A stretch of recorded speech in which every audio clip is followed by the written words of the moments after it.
ងនឹងអង្គុយអញ្ចឹងអបសុខស្លាប់ហើយស្រស់អើយស្រស់នឹងអង្គុយអញ្ចឹងអបសុខស្លាប់ហើយបងសូមសួរស្រស់ត្រាំត្រាយបងសូមសួរស្រស់ត្រាំត្រាយថាអូនឆ្លើយបាន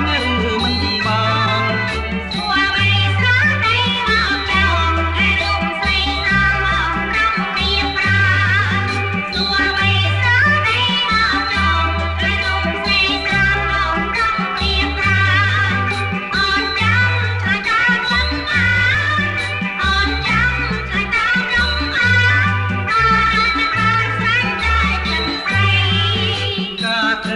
ហើយថាសំដានអូនកុំប្រកាន់នឹងបងណាថ្លៃ